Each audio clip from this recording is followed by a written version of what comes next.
everyone, welcome back to my channel. I am here with a very special guest. Oh wait, there's something on my screen. There is like some, this is bad to do, right? I shouldn't do that. Why? Because you would get a fingerprint. Well, No, but then you clean it. Okay, hold on. Okay. Valeria. Hi! I'm so excited to have you here. I have been fangirling from afar for a very long time. For real or like? No, I'm not even kidding. Seriously, I followed you first on YouTube. Yeah. And then I loved you and I always watched your videos. Then I found you on Instagram and then we started DMing as that goes and I was like, now we're internet friends. And now we're real friends. Yeah! Aww, I'm so glad. So we're gonna do our makeup and I'm gonna talk to Valeria. Yeah. Okay, so we're getting ready. Yeah.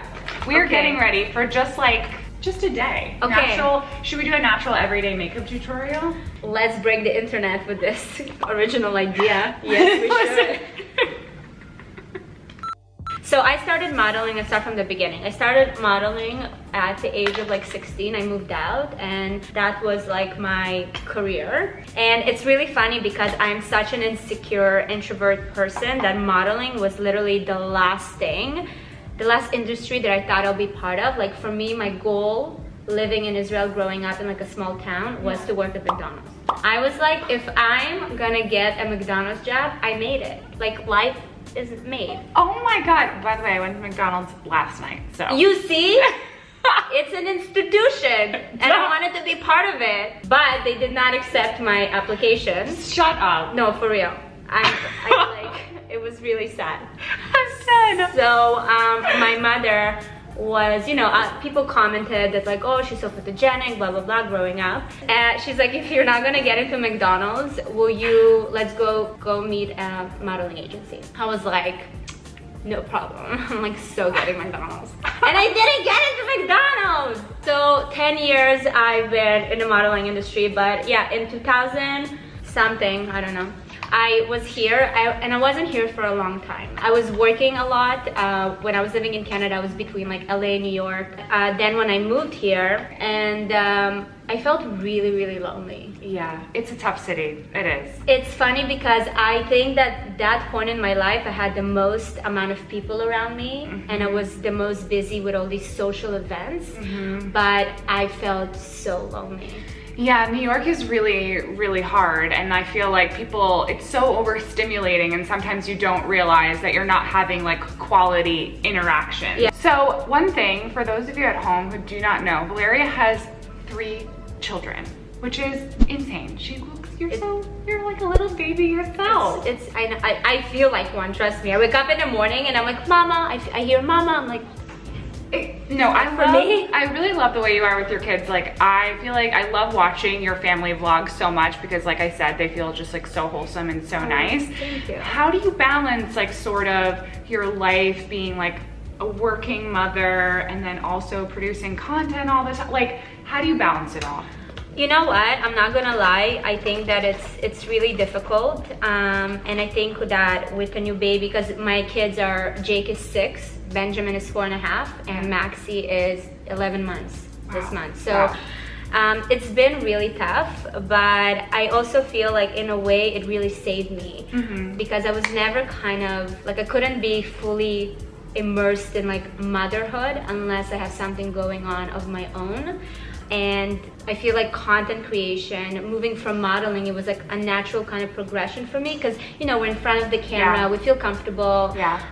So it was really like such a gift for me to be able to find a new career that I can control, that if I work really hard and push, like things can happen.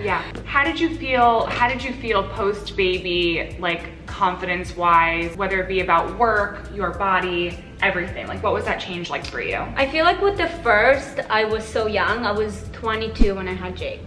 Wow. So I was really young. So for me, I was just like, I have to bounce back. And I was obviously like went back to modeling and stuff, but I put a lot of like this silly pressure on myself, trying to snap back and just not giving myself the time and space to enjoy what I like just created life and like honor my body. So I think that not emotionally, like mentally, I kind of drained myself. But then with the second and the third, I was just like, I didn't really care.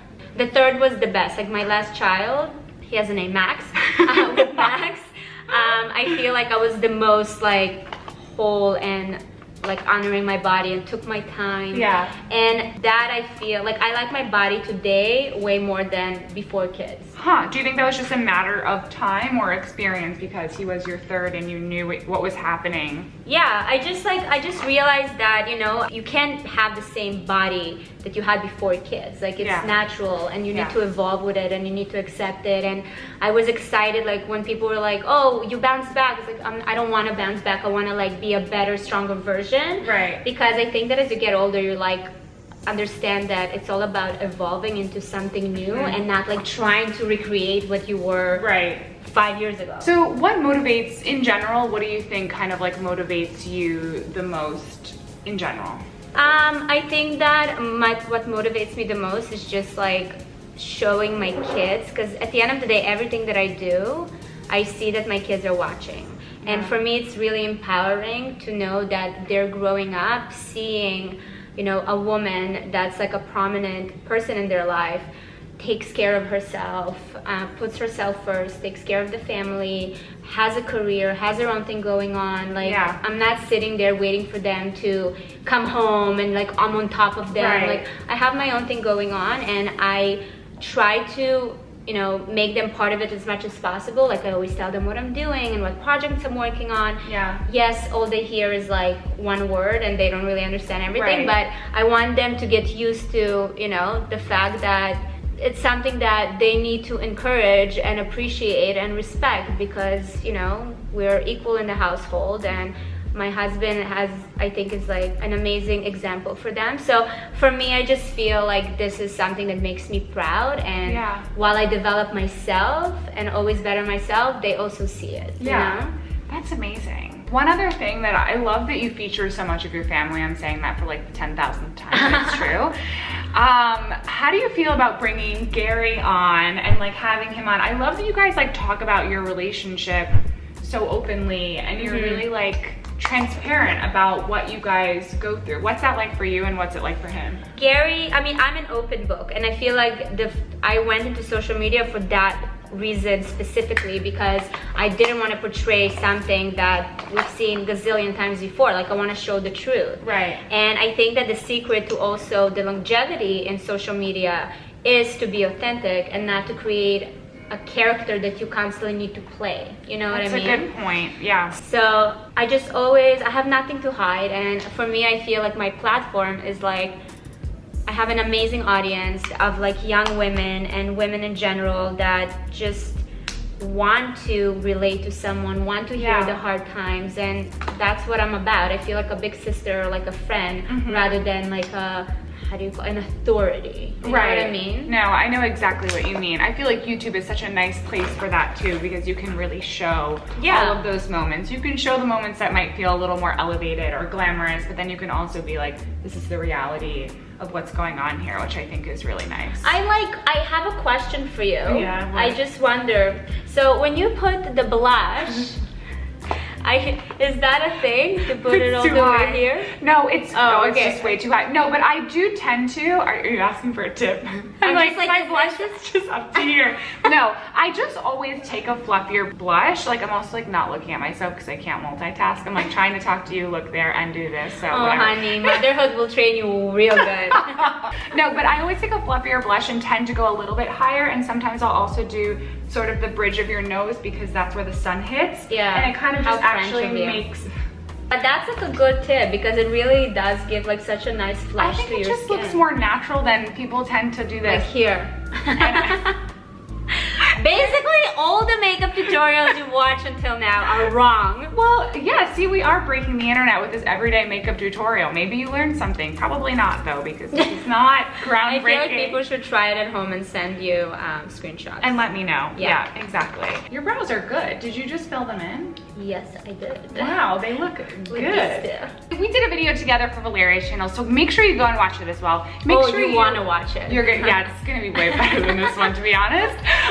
We are also, make sure you follow Valeria on Instagram as well and YouTube. Subscribe there and watch our video together. And we love you. Thank you for watching. And don't forget to subscribe and press the bell for Emily's channel. Please do. And I will see you guys next time. Yay. Bye.